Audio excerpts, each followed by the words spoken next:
Welcome to Chapter 8.1, which is Sequences and Series.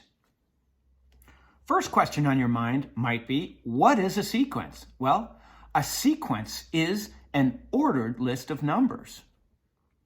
A sequence can also be defined as a function with a domain of positive integers. Remember, we have this z with the double bar with the positive there.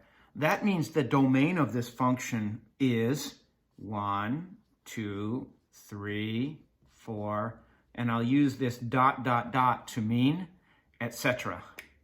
Keeps on going forever. So here's a function.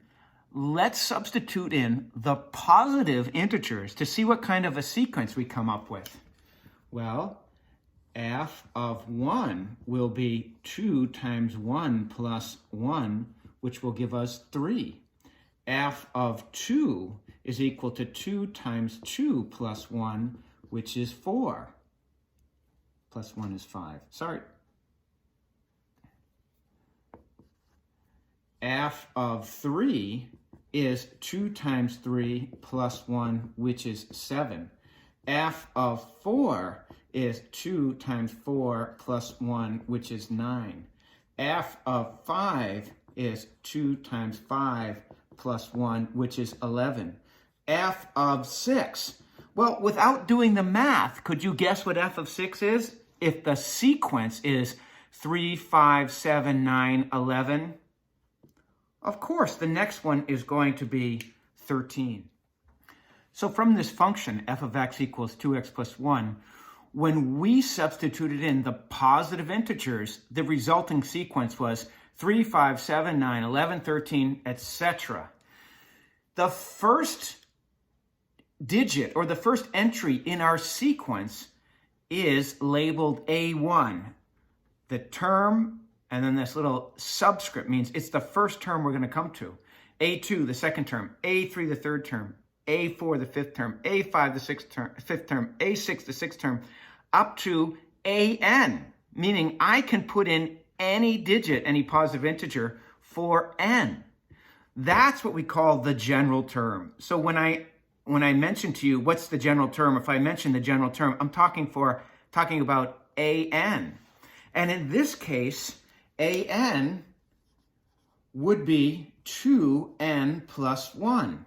So what I did is I took my function and I brought it out of x's into n. And I say the general term is 2 times the term number plus 1.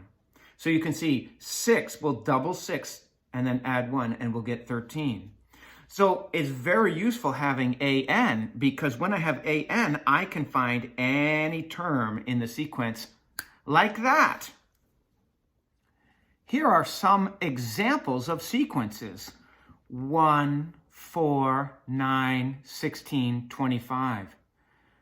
Could you guess that the next number in this sequence would be 36, and after that, 49? Excellent. Well, our general term here would be, look what we're doing. We're taking the term number and we're squaring it. 1 squared, 2 squared, 3 squared, 4 squared, 5 squared. So our general term would be n squared. How about here? 10, 20, 40, 80, 160. Well, our general term in this case would be 10 times 2 to the n minus 1. And at this point, you'll probably think I'm a wizard. I'll show you a trick on how to get that. Here, we have -3, 9, -27, 81. It is an ordered list of numbers.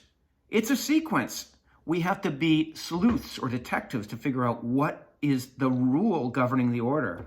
And here, our general term that would give us any number in the sequence would be -3 times -3 to the n minus 1. Again, you probably think I'm some sort of wizard, but I'll show you how I got that in subsequent videos.